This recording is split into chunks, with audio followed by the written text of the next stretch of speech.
Hello and welcome back. So in this video we will look at histogram equalization, which is again a very useful pre-processing step, and this is typically used when the image is represented by a very few or very narrow range of pixel values, and it kind of shows up in the histogram, and you see that histogram is sharply peaked in the sense a lot of pixels have a similar range of values. And what this method does is to distribute the pixel values uniformly across pixels, leading to an improved contrast. Of course, the drawback with this method is that the method does not discriminate between signal and noise, so which means that you might end up corrupting the image quite a bit. So let's do some preliminary notation. So we assume some continuous intensity values, right? Let's just start with continuous domain. So R is the, let's just write this down. In this case, R is the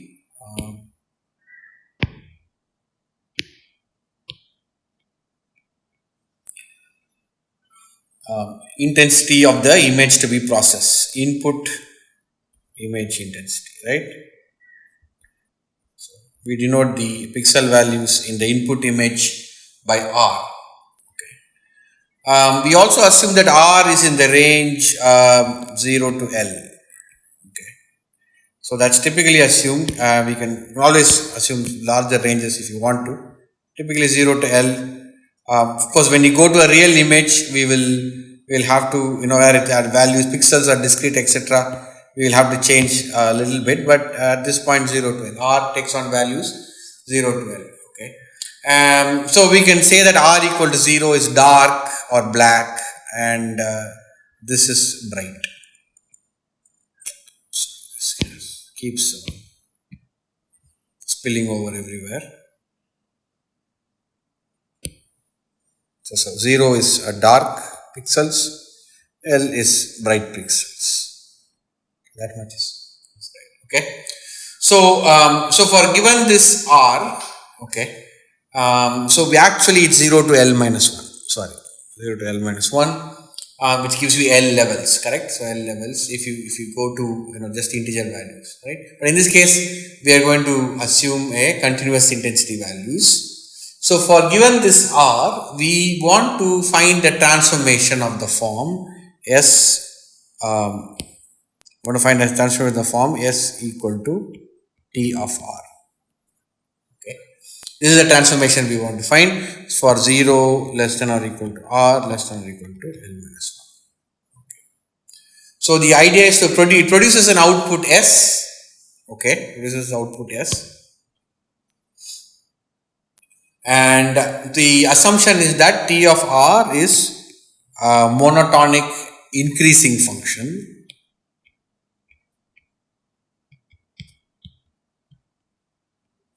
Monotonic increase in the range in the interval 0 less than R less than equal to L minus 1.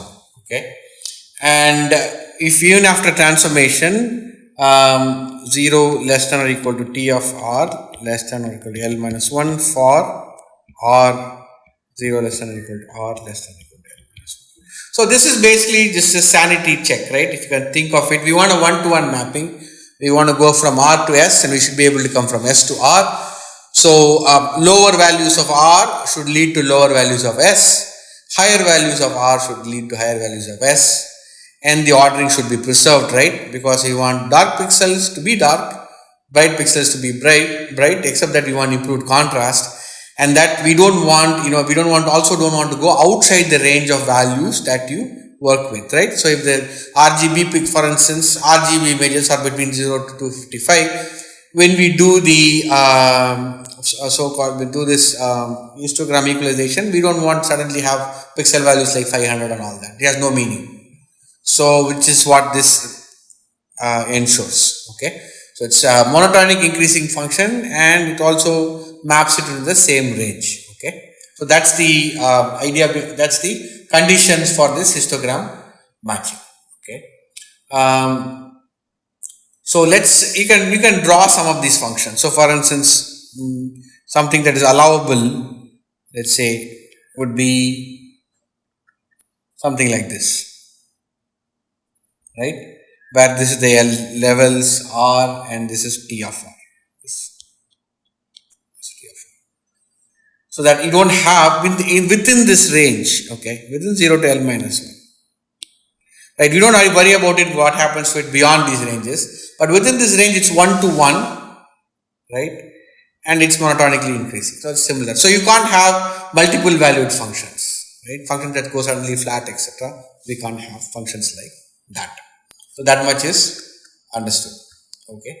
So what we want to do is to estimate a transformation of the pixel intensities from from the source image, so that the pixel intensities are uniformly distributed in the finally the synthesized image, right?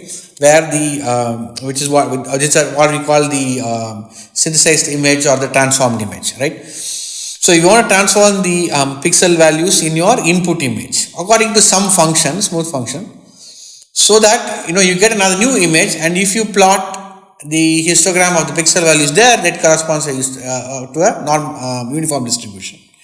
Okay, so there is a fundamental result from probability theory that the PDF of the transformed variable is given by this expression right here.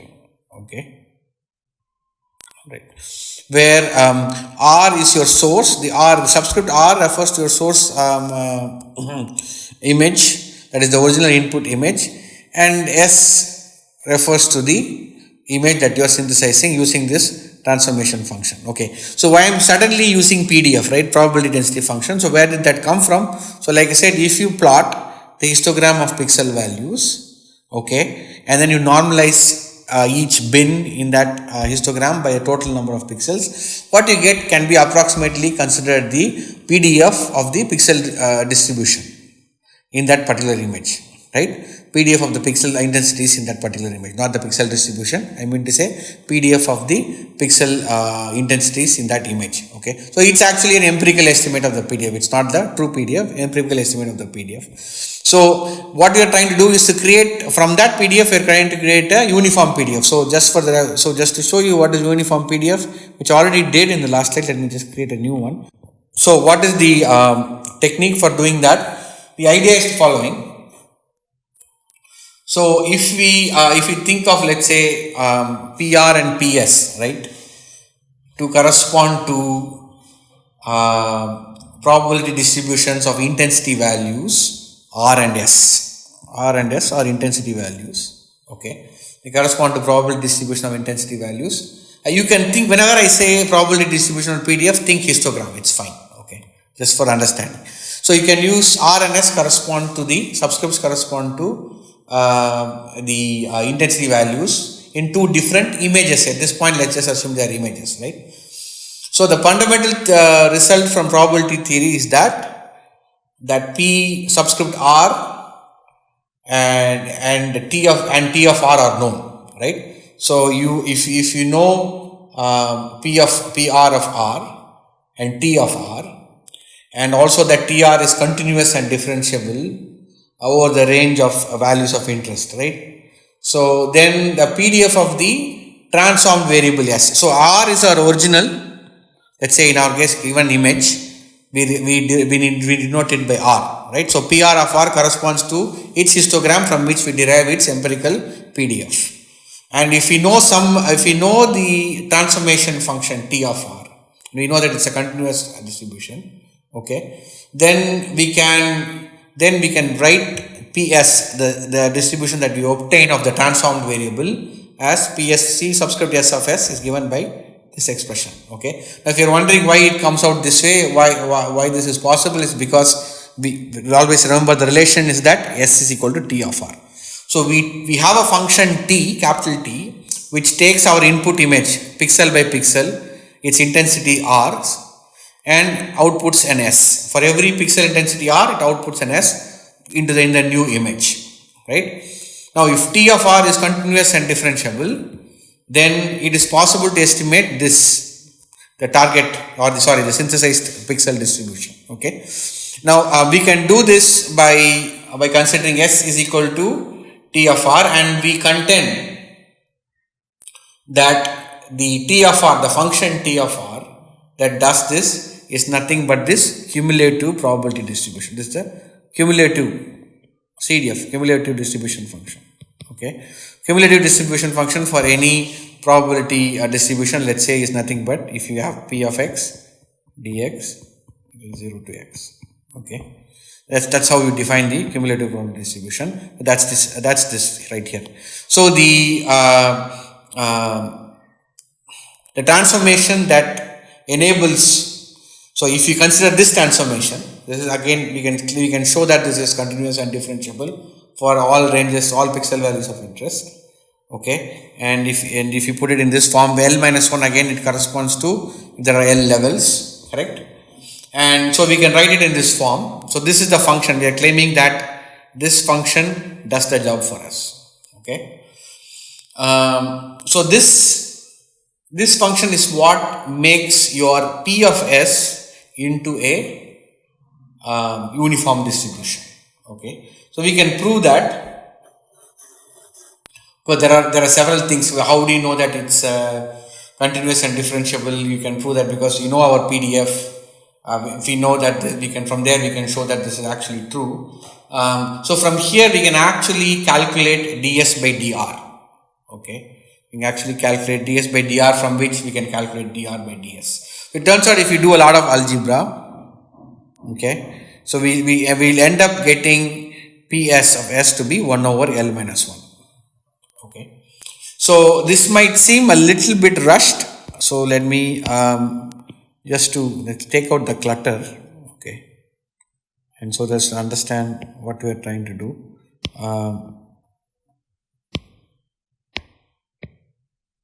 One second.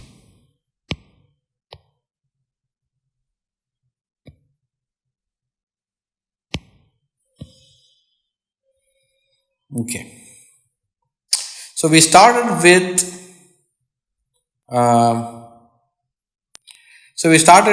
this, given this image, given an image, we know that its PDF or histogram is denoted by PR of R. Okay. Now we want to find a T of R, which gives you S. So for every pixel intensity R in the image, source image, we put it through this function T and it gives us an S. Okay, and from the basic results of probability theory, we can show that this is true, that P subscript S of S, that is the probability distribution of S, is given by this function.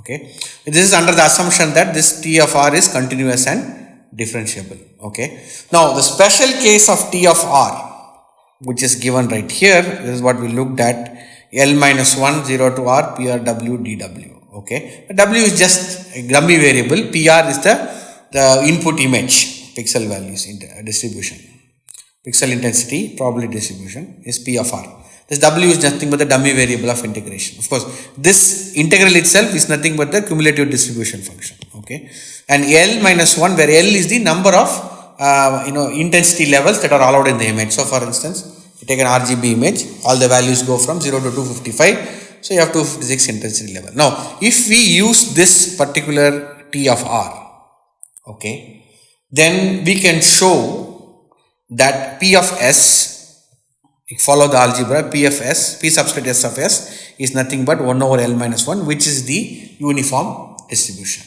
Okay, and this is just a bunch of algebra. I urge you to walk through it. But the idea is we are trying to find out a transformation T of R, which will give us the uniform distribution in the synthesized image. Okay, and it turns out this transformation yields that. Okay, so again the idea here is once again to make the pixel intensity values uniformly distributed in the synthesized image. So this is the algorithm or the intent behind histogram equalization. Of course, we can put in you can try different forms of this function, but typically what we want to find out is, what we want to estimate is that that the synthesized image has a uniform distribution. Okay, so the point is, how do you figure out T of R? Okay, what is this T of R that will work?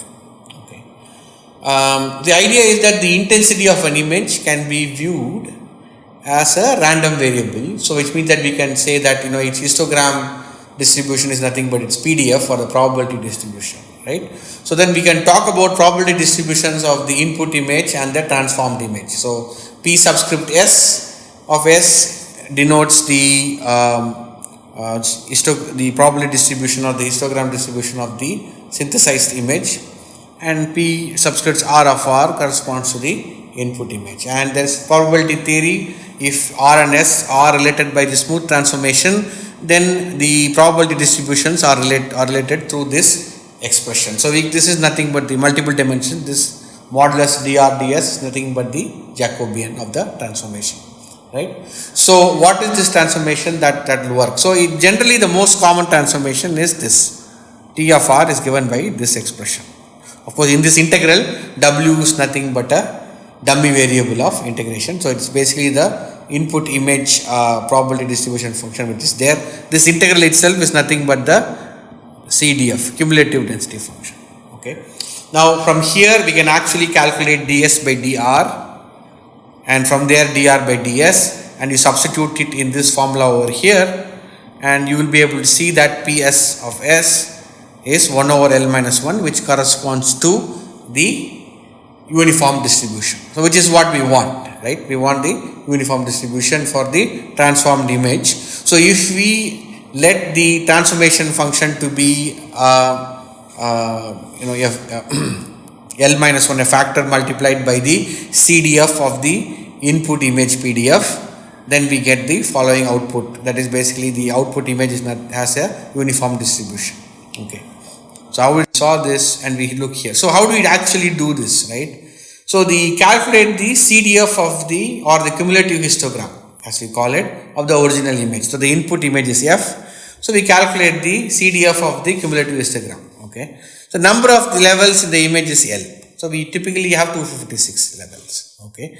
And this is typically how you would calculate the probability of a particular level K. That is, calculate the number of pixels in that level K divided by the total number of pixels, which is nothing but the image size. Okay. And the way you would calculate SK, which is basically the synthesized pixel value, is T of RK, which is given by this expression. So you would do this in a numerical fashion, right?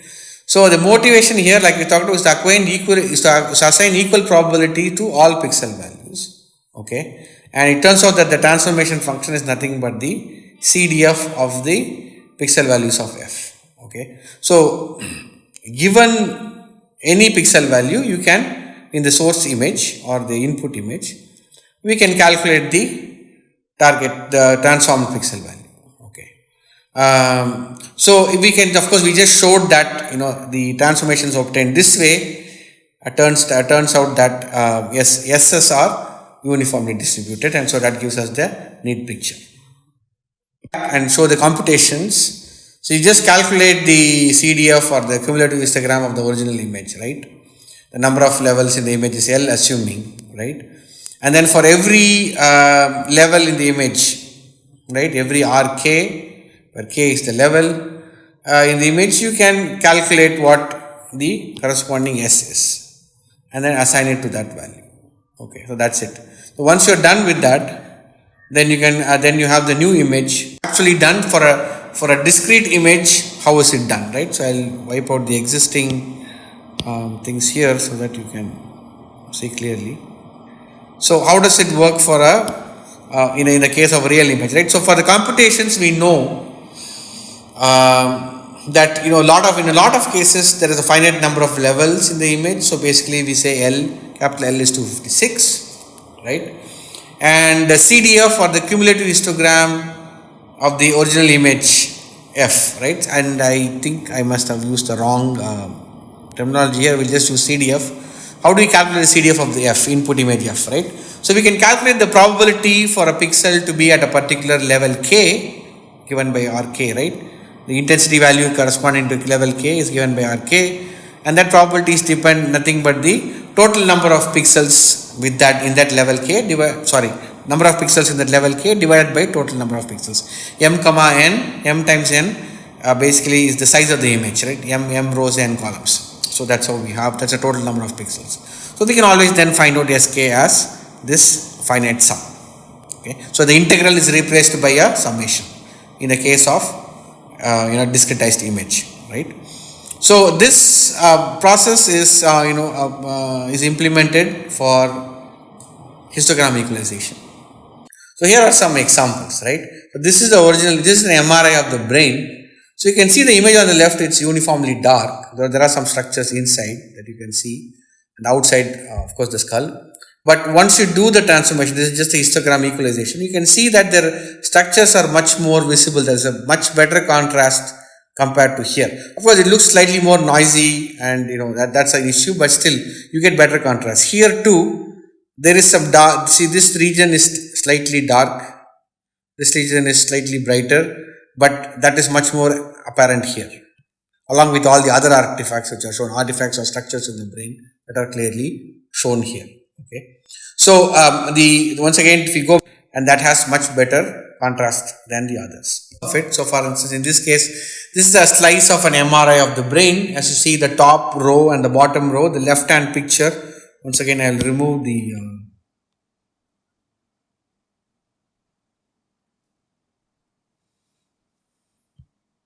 markings on it. So if you look at the top row and the bottom row, you see that the left column is nothing but the raw image, and the right column is the histogram equalized image. You can see that it becomes appears somewhat slightly noisy, but you see that while the image on the left, both of them are uniformly dark, you can see that on the right hand side there is a contrast obtained between different regions of the image. Okay, so you might find it noisy because the background has got a little bit noisy, like I said, because the algorithm doesn't distinguish between bright and dark regions.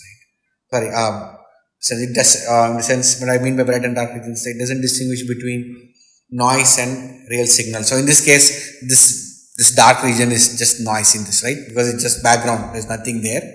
There's just a head in the middle. So, but then it doesn't know that, so it just spreads pixel values everywhere. So that is the only issue. But other than that, you get excellent contrast. So in many cases, histogram equalization might not be appropriate, okay, or we will have a completely different idea of what it means to modify the histogram. So for instance, let's consider, in this current scenario, a lot of deep learning techniques are being used for medical image analysis, right? So our machine learning techniques are used for it. But let's consider a situation where your data is drawn from, your image data is drawn from multiple scan centers, etc. Okay. So one pre-processing technique there, in order to account for the difference in dynamic range of these pixel values from each of these centers, you can do histogram matching. So in this case, the idea is not to turn everything into a uniformly distributed pixel value image, but rather you have a target histogram. Okay, a target histogram is given, which is kind of considered ideal. And then what you do is you try to match all the image histograms to that target histogram. Okay, so instead of the uniform distribution, so in the previous case we saw when we do histogram equalization, the uniform distribution was the target histogram or the target PDF. In this case, you might have an ideal image. You might actually have done an averaging of a bunch of images which had very good contrast, very good SNR, etc., and derived a PDF from there or a histogram distribution from there, and you want to match everything to that. Okay, that's the other scenario where this histogram manipulation is done. So that process is called histogram matching. Okay. So here we'll just clarify notation once again. This PR subscript R is the input image distribution. Again, once again, we'll start from the continuous distribution, and then we can go to the case where in the images, the pixels are discrete and have discrete values, etc.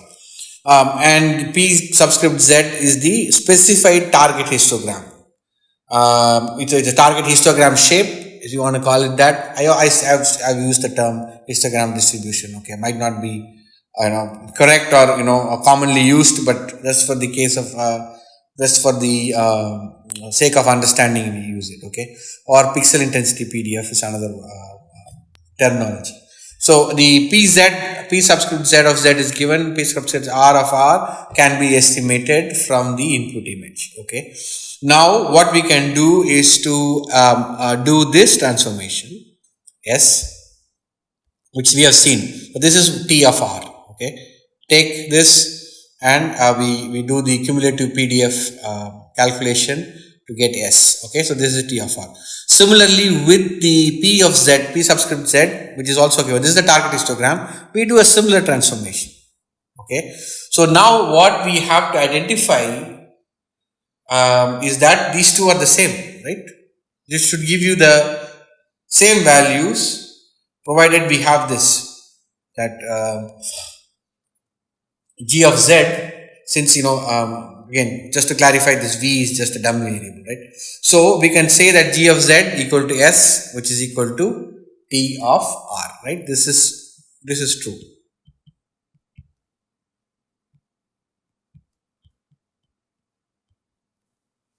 Correct? So the Z that we are getting then must satisfy the following condition. Z is G inverse of S, correct? This is just from this equation, which is G inverse of T of R. Okay. So we can, if we back one more time, in the continuous formulation, we can estimate P of this. This is given. This is from the image. We can estimate this from the input image, right? And we can use Pz of Z. We have, this is given. Pz, in this case, P subscript Z of V is given, but V is basically just a dummy variable. So once you have P subscript Z of Z, we can also calculate G of Z. So T of R and G of Z can be readily calculated. Then all you have to do is estimate G inverse of S. Okay. And so then we are done, correct? So for every S value, we calculate Z, which is G inverse of S. Okay.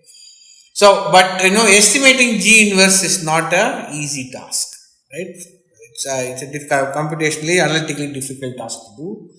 But when you are working with discrete quantities, which you will see in the next slide, this is not a problem. Okay. So then what we did, like we did in the previous time, we convert this continuous result into its discrete form.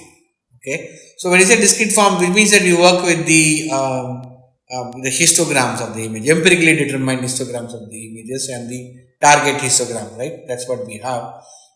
So how do we do? So in the case of, okay, so we'll go on to the next technique, which is histogram matching, very similar to this, only that now we don't make it into a uniform distribution. When I say make it into a uniform distribution, I mean that we have an input image, but our target is not to get to a uniform distribution after processing, uniform distribution of the pixel intensities after processing. Here we are given a target histogram. Okay, we given a target probability distribution of pixel, a target PDF, right? So go through the algorithm. This is the discrete formulation. In the continuous formulation, discretization, we calculate Sk from the input image for all the L-1 levels in the input image. So once again, if the target histogram has Q levels, we calculate the same for every Q, right? And then how do we invert this G inverse, right? How do you do that? Okay, that's the tricky part, right? So from the, how do we get the Z of Q from the inverse? Okay, so there's no need to calculate this so-called inverse, because what we do is basically we are using, when we deal with these intensity levels, either Q, L-1 intensity levels, right? Is that they are discrete and they are integers. Okay, so we can calculate all possible values of G. Okay, so calculate all possible values of G, and these are rounded to the nearest integer value in the range 0 to L-1, and you put them in a lookup table. And then for a particular value of Sk, we look up to the closest value, right? So that's all there is to it. Right? So for every possible value of Zq, you calculate G of Zq, it's not a problem. Z subscript Q for every Q level, every Q, we calculate this. So then from Z1 to let's say 100 level, Z1 to Z100 you can calculate. And for a given SK, find out which is the closest and you can just do a nearest neighbor match. Okay. So this is the typical approach. So you don't have to invert any function but just use a lookup table. Okay. So for a discrete case, this is the case where you are actually provided the histogram, not a continuous function, etc., but rather a discrete function. Right? So what we do is we calculate the histogram of the input image and the histogram equalized pixel values. Right? S. We calculate S. Right? So we do SK as we want in the range 0 to L minus 1. Okay, we do this. Right? So so we compute the cumulative histogram of the target, histogram, right? G, which is basically nothing but G is ZQ. And that goes from, where Q goes from, once again goes from 0 to L minus 1. Right? For the target histogram, we do the same thing. So we always round the values of G to the nearest L minus 1, nearest 0 to L minus 1. Right? Store the rounded values in a lookup table. So for every value of Sk that we have, we find the closest. We find Z subscript Q so that G of Z subscript Q is closest to the S. That's all we do. So for multiple matches, we use the smallest value. Okay. So that's it, then your mapping is done. Because we have every equalized pixel Sk is now being mapped to the corresponding pixel with value Z. That's all we want. Right? So we have now mapped from our input to S to Z. Okay. So see the intermediate step of equalizing the input image is conceptual, right? And because we can skip it by doing a cumulative, but we won't get into those details. But this is the way, right? This is the way to do it. So, given these input values, given the input values, given the input image, you calculate its histogram, you calculate its equalized histogram. Then you do the equalized histogram for the target histogram given, and then you map them. So now that way you are now mapped to Z. That's from your input you have now mapped to Z. Okay. So this is the what I call the histogram matching step, which is used as a pre-processing step in many applications. So right now there are implementations of this available in MATLAB and other open Python, etc. You feel free to use them, but internally this is what is happening. Okay, so in the next videos we will look at edge detection, etc. But this is all for histogram matching. Thank you.